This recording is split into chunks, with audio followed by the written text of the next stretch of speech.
Bom dia, bom dia, bom dia! Seja muito bem-vindo ao nosso devocional diário do Discipulado Inteligente. Tudo está começando aqui agora de manhã.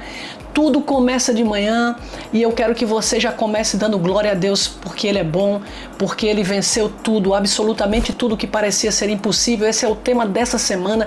Ele venceu o que parecia ser impossível. A gente foi entendendo ao longo da semana.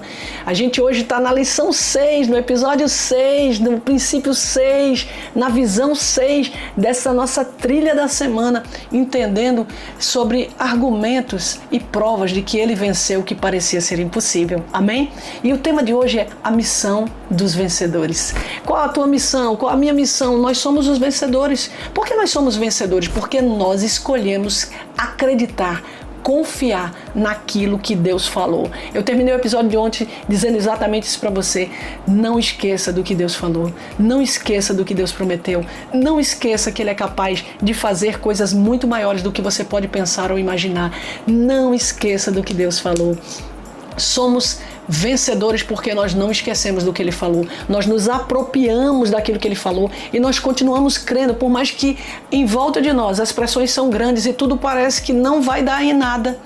Nós cremos que Ele é fiel para fazer todas as coisas porque Ele venceu o que parecia ser impossível. Louvado seja o nome do Senhor. Ele venceu a morte, ressuscitou ao terceiro dia e nos garantiu e nos garante a vida eterna. Glória ao nome do Senhor. Então, a missão dos vencedores. Eu quero ler com você o livro de Marcos, capítulo 16, versículo 15, que diz assim: Então Jesus lhe disse: Vão pelo mundo todo e preguem o evangelho a todas as pessoas. Vou repetir.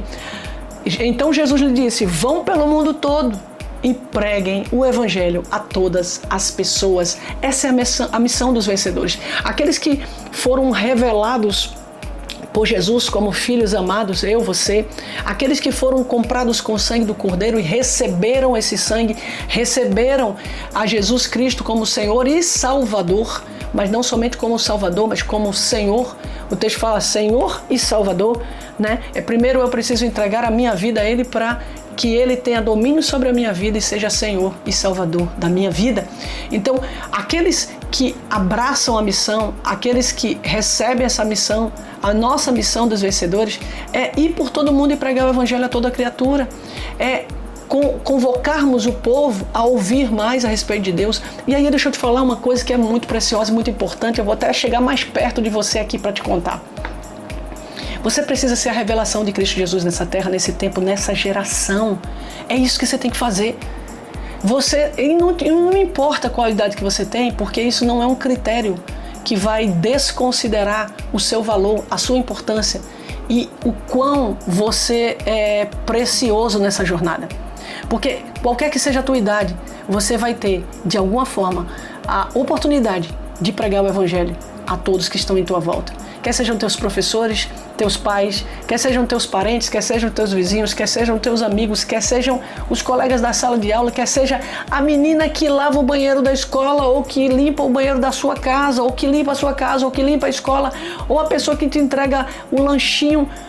Cara, quem quer que seja, presta bem atenção. Você pode ser um instrumento de Deus e pregar o evangelho a todos que estão em tua volta.